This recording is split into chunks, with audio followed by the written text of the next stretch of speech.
రాష్ట్రం ఉండేది. ఇప్పుడు ఆంధ్రప్రదేశ్ 2 రాష్ట్రాలు అయింది. గతంలో అయితే తెలుగు మాట్లాడే వాళ్ళకి ఒకటే రాష్ట్రం ఉండేది. ఒక 10 ఏళ్ల క్రితం తెలంగాణ కావాలని చెప్పి తెలంగాణ రాష్ట్రం తీసేసుకున్నారు. మరి ఆంధ్రప్రదేశ్ రాష్ట్రం ఎలా ఏర్పడిందో తెలుసా మీకు? ఒక ఆయన అసలు ఆంధ్రప్రదేశ్ రాష్ట్రం ఏర్పడక ముందు మద్రాసు రాష్ట్రంలో ఉండేవాళ్ళం మనం. మద్రాసు అంటే తెలుసుగా, తమిళనాడు.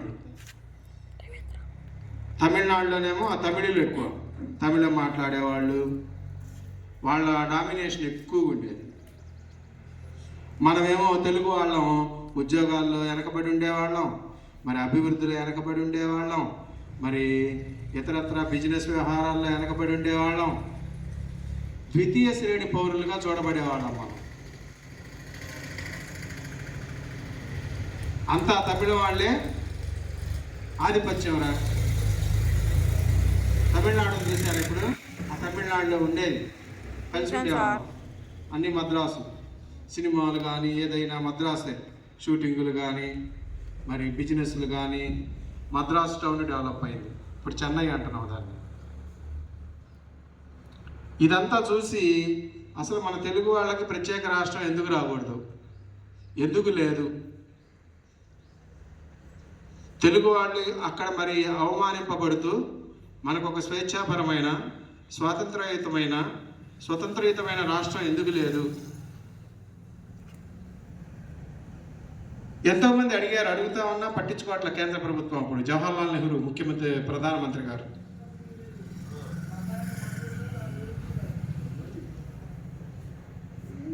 ఎన్నో ఇబ్బందులు పడతా ఉన్నాం, అక్కడ ఎన్నో కష్టాలు పడతా ఉన్నాం. ఇవాళ మనం ఇంత స్వేచ్ఛగా తెలుగు భాషకు ఒక ప్రత్యేక రాష్ట్రం, తెలుగు జాతికి ఒక సపరేట్ రాష్ట్రం సాధించాం, ఇంత స్వేచ్ఛా వాయువులతో బతుకుతున్నాం అంటే దానికి కారణం ఈ వ్యక్తిరా, పొట్టి శ్రీరాములు గారు. ఈయన గురించి 2 విషయాలు చెప్తాను. ఈయన పూర్వీకులు నెల్లూరు జిల్లా. ఏ జిల్లా చెప్పండి? నెల్లూరు జిల్లా వాసి అన్నమాట ఈయన. అందుకే ఇప్పుడు ఆయన పేరు పెట్టారు, పొట్టి శ్రీరాములు నెల్లూరు జిల్లా అంటారు. 58 రోజులు నిరాడంబరుడు అనమాట. అది గాంధీ గారి లాగానే గాంధీవాది, స్వాతంత్ర సమరయోధుడు. అప్పుడు వెనకబడ్డ వాళ్ళని వీళ్ళని ఆలయాల్లో కూడా రానిచ్చేవాళ్ళు కాదు. రానికపోతే ఈయన అడ్డుకొని మరి అట్టడుగు వర్గాల వాళ్ళకు కూడా ఆలయాల్లోకి ప్రవేశం కల్పించాడు అనమాట. మన తెలుగు వాళ్ళకి ప్రత్యేకమైన రాష్ట్రం ఏర్పాటు చేయాల్సిందే అని చెప్పి 58 రోజుల పాటు ఆమరణ నిరాహార దీక్ష చేశాడు. నీళ్లు ముట్టుకోవాలా లేరా, అన్నం ముట్టుకోవాలా, అసలు ఏం ముట్టుకోవాలా, నా తెలుగు వాళ్ళకి ప్రత్యేక రాష్ట్రం కావాల్సిందే, నా తెలుగు జాతికి కరెక్ట్గా అక్టోబర్లో మొదలుపెట్టాడు. అక్కడి నుంచి 58 రోజులు లెక్కేసుకోండి.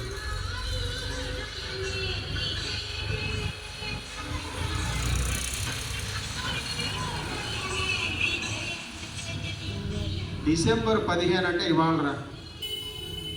ఇవాళ చనిపోతాడు అనమాట. పట్టించుకోవాలి ఎవరు, నిరాహార దీక్ష చేస్తున్నా కూడా.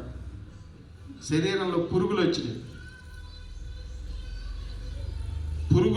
నోట్లోంచి పురుగులు వచ్చినాయి. శరీరంలో ఎన్ని రంధ్రాలు ఉంటాయి, అన్ని రంధ్రాల్లోంచి నవరంధ్రాలు అంటాం, సృష్టించిపోయి మరి మన తెలుగు వాళ్ళ కోసం, తెలుగు జాతి కోసం ఆత్మార్పణ, తన్ను తాను ఆత్మార్పణ చేసుకున్న వ్యక్తి స్టూడెంట్స్. మరి వాళ్ళు కాబట్టి ఆయన వాళ్ళు గుర్తుంచుకుంటున్నారు. 73వ వర్ధంతి అయింది వాళ్ళు.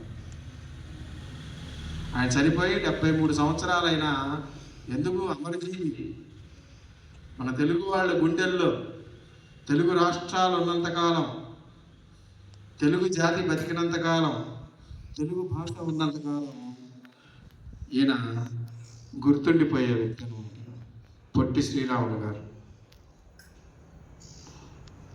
ఇక అప్పుడు ఈయన చనిపోవడంతో ఇక తెలుగు వాళ్ళంతా ఏకమై ఇక ఆందోళన మొదలుపెట్టారు.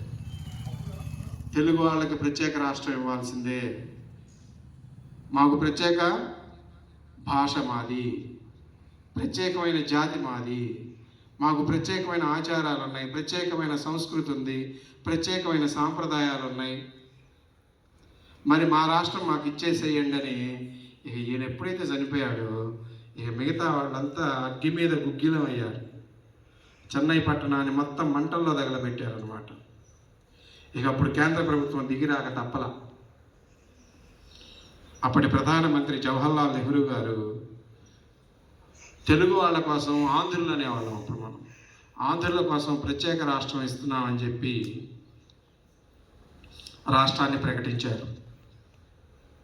ఆంధ్ర రాష్ట్రం మొట్టమొదట కర్నూలు రాజధానిగా వచ్చింది. ఏ రాజధానిగా వచ్చింది? 52లో. తర్వాత 56 నవంబర్ 1న హైదరాబాద్ రాజధానిగా పూర్తి ఆంధ్రప్రదేశ్ రాష్ట్రం వచ్చింది. కర్నూలు నుంచి అప్పుడు రాజధానిని హైదరాబాద్కు మార్చారు. తెలంగాణలో చూసారు హైదరాబాద్, అది రాజధానిగా. భాషా ప్రాతిపదికన ఏర్పడ్డ మొట్టమొదటి రాష్ట్రం. మరి చూడండి ఆయన చేసిన త్యాగం.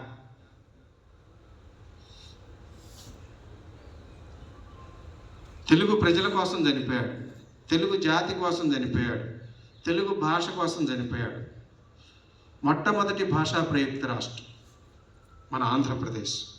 తర్వాత మనల్ని చూసి మిగతా రాష్ట్రాలు కూడా ఇచ్చారు. కన్నడం మాట్లాడే వాళ్ళకేమో కర్ణాటక ఇచ్చారు, మలయాళం మాట్లాడే వాళ్ళకేమో కేరళ రాష్ట్రం ఇచ్చారు, మహారాష్ట్ర నుంచి విడగొట్టి గుజరాతీ మాట్లాడే వాళ్ళకి గుజరాత్ రాష్ట్రం ఇచ్చారు. అట్లా ఇప్పుడు మన భారతదేశంలో 29 రాష్ట్రాలు ఉన్నాయి. ఎన్ని రాష్ట్రాలు ఉన్నాయి? 29 రాష్ట్రాలు. చివరిగా ఏర్పడితే తెలంగాణ 29వ రాష్ట్రం అన్నమాట. మన భారతదేశం ఎన్ని రాష్ట్రాలుగా ఉంది చెప్పండి? 9.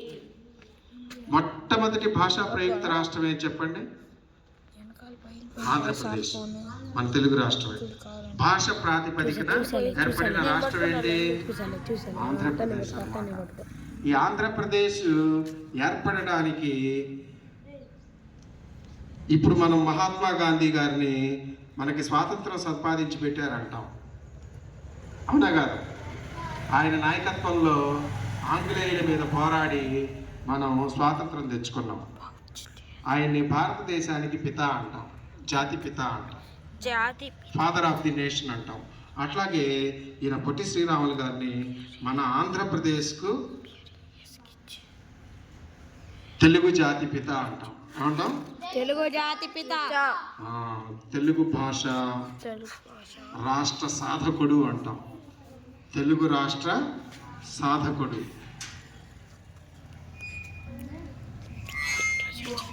మరి అటువంటి గొప్ప జీవిని ఆదర్శంగా తీసుకోవాలి మీరు.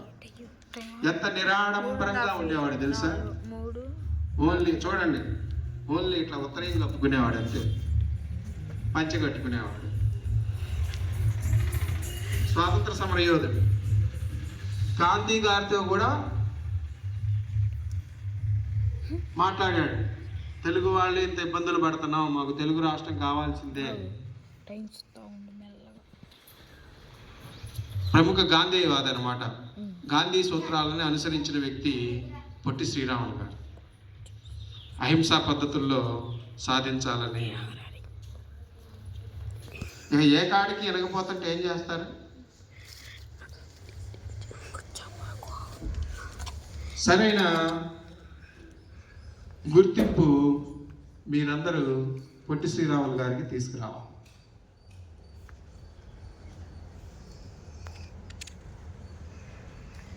అమరజీవి అంటాం, ఆంధ్రప్రదేశ్ నిర్మాత అంటాం.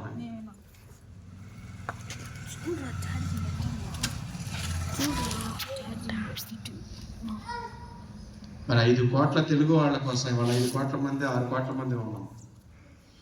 తెలుగు ప్రజల కోసం, తెలుగు రాష్ట్రం కోసం, తెలుగు భాష మాట్లాడే వాళ్ళకి ప్రత్యేక రాష్ట్రం కోసం ప్రాణత్యాగం చేసినటువంటి వ్యక్తి.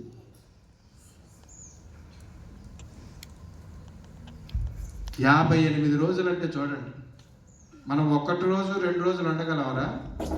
మంచినీళ్ళు తాగకుండానే 1 రోజు ఉండలేం, ఆహారం తీసుకోకుండానే 1-2 రోజులు ఉండలేం. అదే చెప్తున్నా. మరి 58 రోజులు నిరాహార దీక్ష చేసి ఇవాళ డిసెంబర్ 15వ తేదీన చనిపోయారు. ఆయన వర్ధంతిని మరి చూడండి మనం వేడుకలా జరుపుకుంటున్నాం.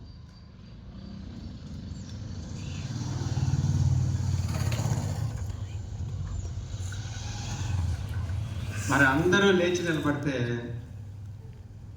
ఒకసారి 2 నిమిషాల పాటు మౌనం పాటిద్దాం.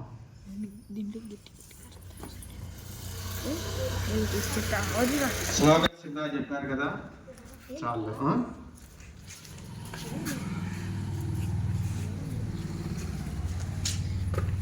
శ్రద్ధాంజలి అంటాను.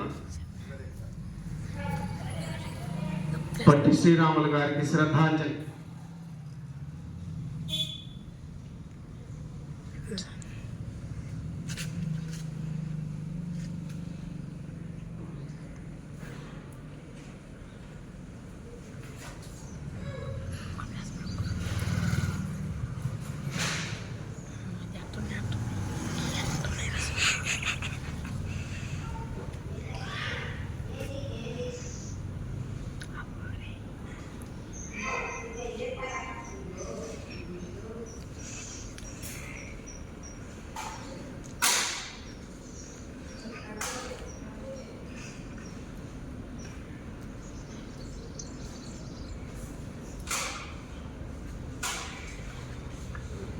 రైట్, చెప్పండి. పొట్టి శ్రీరాములు గారు పొట్టి శ్రీరాములు అమర్ రహే అనండి. పొట్టి శ్రీరాములు గారు పొట్టి శ్రీరాములు గారు పొట్టి శ్రీరాములు గారు.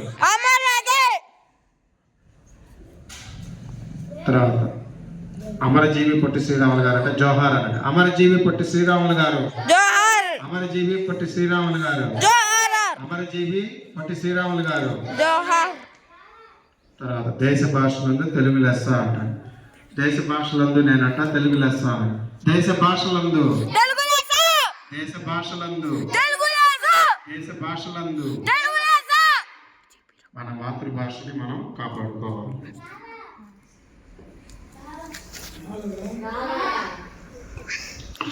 మరి